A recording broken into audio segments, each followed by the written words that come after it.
എല്ലാവർക്കും ടെക്കിലെ മനസ്സിലായി. നമ്മൾ ഡിസ്കസ് ചെയ്യാൻ പോകുന്ന റിയൽമി GT Neo 6 കുറിച്ചാണ്. ഈ സ്മാർട്ട് ഫോൺ എന്ന് പറഞ്ഞാൽ റിയൽമി GT 60 എന്നൊരു ഫോൺ ഇറങ്ങാൻ പോകുന്നുണ്ട്. ഈ മെയിൽ ഇറങ്ങും. അതിൻ്റെ ഒരു ചേട്ടനായിട്ട് വരും ഈ ഫോൺ. ഓൾമോസ്റ്റ് സിമിലർ സ്പെക്കൊക്കെ ആയിട്ടാണ് വരുന്നത്.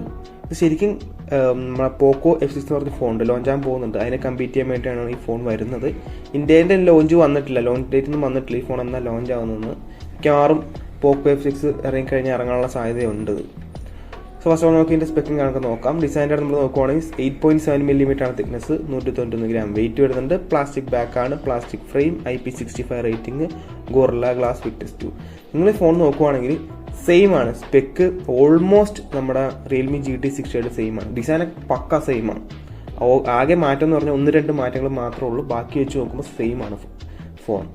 ഇനി ഡിസ്പ്ലേ കാര്യം നമ്മൾ നോക്കുവാണെങ്കിൽ ഇവിടെയും സെയിം പാനലും കാര്യങ്ങളൊക്കെയാണ് ഉപയോഗിച്ചിരിക്കുന്നത്. 6.78 ഇഞ്ചിൻ്റെ 1.5K കർവ്ഡ് 120 ഹെർട്സിൻ്റെ 10 ബിറ്റ് AMOLED പാനലാണ് വരുന്നത്. BOE S180 എന്ന് പറഞ്ഞ പാനൽ അവിടെ നമ്മുടെ റിയൽമി GT 60 സെയിം പാനൽ തന്നെയാണ് ഇവിടെ ഉപയോഗിക്കുന്നത്. LTPO 0-5 ഹെർട്സ് തൊട്ട് 120 ഹെർട്സ് വരെയാണ് വരുന്നത്. 6000 nits HDR ബ്രൈറ്റ്നസ് വരുന്നുണ്ട്. HDR10 സപ്പോർട്ടും കാര്യങ്ങളൊക്കെ വരുന്നുണ്ട്. മാനുവലിലാണെങ്കിൽ 1050 nitsഉം ഓട്ടോ 1650 nits ആണ് വരുന്നത്. 2160 ഹെർട്സിൻ്റെ PWM dimming, display finger print scanner, gorilla Glass Victus 2 protection. Same ആണ്. ഡിസ്പ്ലേ അടിപൊളിയാണ് കേട്ടോ. ഈ സ്പെക്കൊക്കെ വെച്ച് നോക്കുവാണെങ്കിൽ പൊളിയാണ്.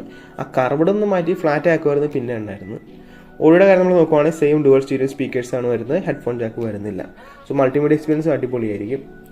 പിന്നെ പെർഫോമൻസിൻ്റെ കാര്യം നമ്മൾ നോക്കുവാണെങ്കിൽ ഇവിടെയാണ് ഒരു ചേഞ്ച് വന്നേക്കുന്നത്. അവിടെ നമുക്ക് 7+ Gen 3 മാറിയിട്ട് നമുക്കിവിടെ സ്നാപ്ഡ്രാഗൺ 8s Gen 3 വന്നിട്ടുണ്ട്. 4 nm TSMC പ്രോസ് ആണ് വരുന്നത്. സ്പെക്ക് ഞാൻ കൊടുത്തിട്ടുണ്ട്. LPDDR5X റാമും UFS 4.0 സ്റ്റോറേജ് ആണ് വരുന്നത്. ആൻറ്റിറ്റി സ്കോറും ഗിഗ്വിൻ സ്കോറും ഞാൻ ഇവിടെ കൊടുത്തിട്ടുണ്ട്. സ്പെക്കും കാര്യങ്ങളും അല്ലെങ്കിൽ പെർഫോമൻസ് ഒക്കെ വെച്ച് നോക്കുമ്പോൾ അടിപൊളിയാണ്. 90 FPS ഗെയിമിങ്ങും കാര്യങ്ങളും ഒന്നും ഒരു കുഴപ്പം ഉണ്ടാവില്ല. ഗെയിമിംഗ് ഒക്കെ ഒരു കുഴപ്പം ഉണ്ടാവില്ല. ഡേറ്റ ട്രാക്ക് ഒന്നും പറയേണ്ട ആവശ്യമില്ല, പൊളിയായിരിക്കും. ത്രോട്ടിലും കാര്യങ്ങളൊക്കെ വളരെ കുറവാണ് ഈ ചിപ്സെറ്റിനോട്. ഇത് നമ്മൾ വോയിസിൻ്റെ നമ്മൾ നോക്കുവാണെങ്കിൽ റിയൽമി UI 5.0 ആണ് വരുന്നത്. ആൻഡ്രോയിഡ് 14, 3 വർഷം ആൻഡ്രോയിഡ് അപ്ഡേറ്റ്, 4 വർഷം സെക്യൂരിറ്റി അപ്ഡേറ്റ് ആണ് ഇതിൽ വരുന്നത്. ഞാൻ പറഞ്ഞ പോലെ തന്നെ ഓൾമോസ്റ്റ് സിമിലർ ആണ്. ഇനി ക്യാമറയുടെ കാര്യം നമ്മൾ നോക്കുവാണെങ്കിൽ ഇവിടെ ചെറിയൊരു മാറ്റം വന്നിട്ടുണ്ട്.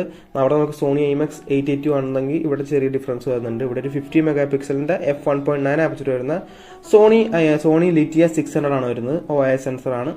പ്രൈമറി സെൻസർ മാത്രം മാറ്റിയിട്ടുള്ളൂ, ബാക്കിയൊക്കെ സെൻസർ സെയിം ആണ്. 7 മെഗാപിക്സലിൻ്റെ സോണി IMX 355 അൾട്രാ വൈഡ് വരുന്നുണ്ട്. 4K 60 fps ആണ് മാക്സിമം റെക്കോർഡ് ചെയ്യാൻ പറ്റുന്ന പ്രൈമറി സെൻസറിൽ നിന്ന്. പിന്നെ 32 മെഗാപിക്സലിൻ്റെ f2.45 വരുന്ന സോണി IMX 615 ആണ് സെൽഫി ക്യാമറ വരുന്നത്. 4K 30 fps ആണ് മാക്സിമം റെക്കോർഡ് ചെയ്യാൻ പറ്റുക. ഡിഫറൻസ് ഈ ക്യാമറ പ്രൈമറി സെൻസറിൽ മാത്രമേ ഉള്ളൂ. ക്യാമറയുടെ കാര്യത്തിൽ വെച്ച് നോക്കുമ്പോൾ പ്രോസസ്സിങ് ചെറുതായിട്ട് ഡിഫറൻസ് കാരണം സെൻസർ മാറുന്നതുകൊണ്ട് ചെറിയൊരു ഡിഫറൻസ് എന്തായാലും വരും. ഇനി ബാറ്ററിയുടെ കാര്യം നമ്മൾ നോക്കുവാണെങ്കിൽ ഇവിടെയും ചെറിയൊരു മാറ്റമുണ്ട്. ബാറ്ററി സൈസിലല്ല, ചാർജിങ് സ്പീഡിലാണ് മാറ്റം വന്നേക്കുന്നത്. ഇവിടെ 5500 mAh ബാറ്ററിയാണ് വരുന്നത്. 120 വാട്ട്സ് ആയി.